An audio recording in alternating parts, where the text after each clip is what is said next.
মালদার আমকে এবারে বিদেশে রপ্তানিযোগ্য করে তুলতে বিশেষ উপায় বের করল জেলার উদ্যান পালন দপ্তর। গাছের ডালেই বিদেশি কায়দায় আমকে বিশেষভাবে প্যাকেটিং। দেশ বিদেশে আমের জেলা বা ম্যাঙ্গো সিটি নামে পরিচিত মালদা জেলা আন্তর্জাতিক বাজারে আম রপ্তানি করে আমের গুণগত মানের ক্ষেত্রে একাধিক তকমা পেলেও বর্তমানে সেই সুনাম হারিয়েছে মালদার আম। সঠিক পদ্ধতিতে পরিচর্যা না হওয়ার কারণে বিদেশের বাজারে জায়গা হারিয়েছে জেলার আম। তাই এবারে বিশেষ বিদেশি পদ্ধতি অবলম্বন করে আমকে বিদেশে রপ্তানিযোগ্য করে তোলার উদ্দেশ্যে বিশেষ প্যাকেটিং মালদার আমে। পরীক্ষামূলকভাবে রাজ্যের প্রথম এই পদ্ধতি দেখা দিয়েছে মালদা জেলার ইংরেজবাজার ব্লকের কমলাবাড়ি এলাকায়। মূলত বিশেষ প্রজাতির আমগুলিকে এই প্যাকেটিংয়ের মাধ্যমে পরিচর্যাকরণ করা হচ্ছে। হিমসাগর, মল্লিকা ও আম্রপলির মতো জেলার অন্যান্য বিখ্যাত প্রজাতির আমেই এই বিশেষ প্যাকেটিং করা হচ্ছে। গাছেই ঝুলন্ত অবস্থায় আম চাষিরা প্যাকেটিং করছেন আমকে। এর ফলে আমের রং থেকে শুরু করে মোমের মতো আস্তরণ এবং গুণগত মান রক্ষা পাবে। পাশাপাশি ঝড় বৃষ্টি, রোদের তাপ থেকেও রক্ষা পাবে আমগুলি, যার ফলে আমের স্বচ্ছতা বাড়বে এবং স্বাদ হবে সুস্বাদু। বর্তমানে এই পদ্ধতি প্রচলন রয়েছে বিদেশ এবং ভিন রাজ্যে। তাই এবারে মালদার আমকে ফের বিশ্ব দরবারে তুলে ধরার প্রয়াস শুরু করেছে মালদা জেলা উদ্যান পালন দপ্তর। তার প্রথম ধাপ হিসাবে জেলা জুড়ে এই মরশুমে কৃষকদের ব্যাপক হারে প্রশিক্ষণ দেওয়া হয়েছে উন্নত মানের আম উৎপাদনের। পাশাপাশি আধুনিক কৃষি ব্যবস্থার প্রয়োগ করা হচ্ছে আম চাষে। তারই অঙ্গ হিসাবে এই বছর রাজ্য তথা মালদার প্রথম এই আম প্যাকেটিং করা হচ্ছে। ছোট অবস্থাতে আমের প্যাকেটিং করলে অনেক সুবিধা রয়েছে। বিদেশে আম রপ্তানি করতে হলে যে সমস্ত গুণগত মান দরকার সেগুলি এমন পদ্ধতিতে চাষ করলেই সম্ভব, যার ফলে সহজেই জেলার আম জায়গা পাবে দেশ বিদেশের আন্তর্জাতিক বাজারে। এতে লাভবান হবেন জেলার আম চাষের সঙ্গে যুক্ত চাষি এবং আম ব্যবসায়ীরা। আরও আপডেট থাকতে আমাদের ভিডিও শেয়ার ও ফেসবুক পেজটিকে লাইক করে ফলো করে দিন। আমের মধ্যে প্যাকেট দিচ্ছেন, এই আমের প্যাকেট দিচ্ছেন কেন? মূলত মালদা ডিস্ট্রিক্টে প্রথম আমি এই প্যাকেটটা লাগাচ্ছি আমাদের মালদার উদ্যান পালন দপ্তরের পরামর্শ অনুযায়ী এবং আইসিআর সিআইএসএসের যারা এখানে বৈজ্ঞানিকরা কাজ করছেন তাদের পরামর্শের জন্য আমরা আইসিআর সিআইএসএস লখনৌ থেকে এই ব্যাগটা আমরা আনিয়েছি এবং ওনারা যেভাবে বলেছেন এই আমের মধ্যে ব্যাগের প্যাকেটিংগুলো ওইভাবেই করা হচ্ছে। মূলত উদ্দেশ্য হচ্ছে বিদেশে রপ্তানির জন্য। বিদেশে মেন কী আছে যে আমের উপরে যে একটা পাউডার মানে একটা পাউডারে একটা প্রলেপ থাকে বা মোমের মতো একটা যে চাকচিক্য ভাবটা থাকে, ওই চাকচিক্য ভাবটা এই প্যাকেট করতে গেলে এই চাকচিক্য ভাবটা বেশি আসে, তো যেটা বিদেশে চাহিদা তার অনেক বেশি আছে।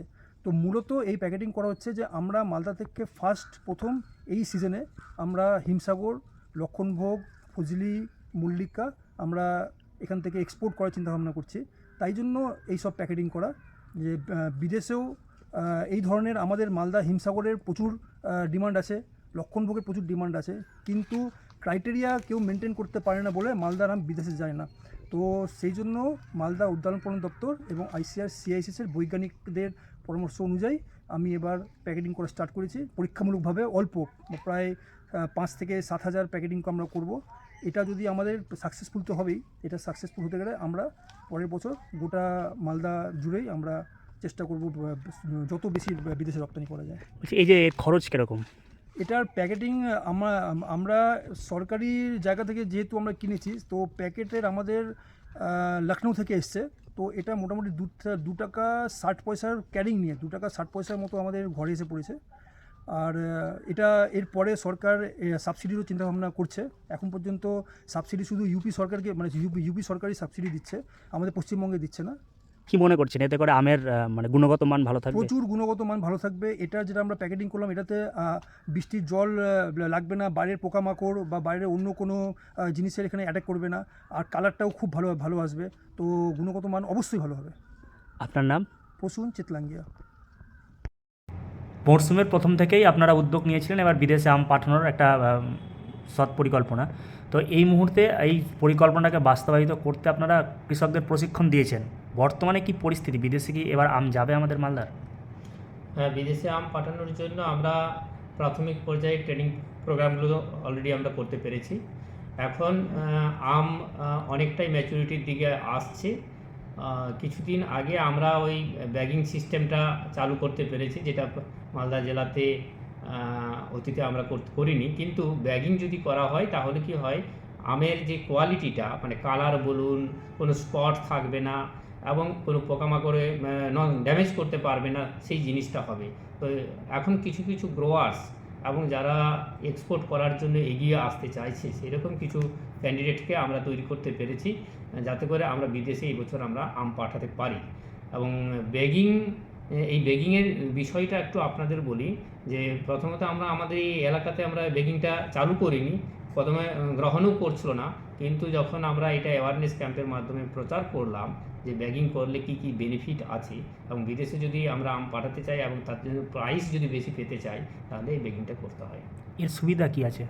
ব্যাগিংয়ের সুবিধা হচ্ছে ওই ছোট অবস্থায় যদি আমরা ব্যাগটা প্রত্যেকটা আমে যদি পরিয়ে দিতে পারি তাহলে পোকামাকড়ের উপদ্রব থেকে অনেকটা রেহাই পাবে। সেকেন্ড হচ্ছে স্পট হয় না, মানে কালো বা উপরের পোর্শনটা যদি স্পট হয়ে যায় বা ওই যে মধু পড়ে গিয়ে যে কালচেটে দাগ হয় এবং সেখানে সেকেন্ডারি ইনফেকশন হিসেবে ছত্রাকের যে অ্যাটাক হয় সেগুলো কিন্তু হয় না, মানে দেখতেও খুব ভালো হয়, মানে কোয়ালিটির নিরিখে অত্যন্ত গেট আপটা ভালো হয়। মানে লোকাল বাজারেও দাম ভালো পাওয়া যাবে? লোকাল বাজার, ন্যাশনাল লেভেলের বাজার, ইন্টারন্যাশনাল লেভেলের বাজারে এইগুলোর কিন্তু খুব কদর থাকবে। আগামীতে কি এই ব্যাগিং পদ্ধতিটা বাড়ানো হবে?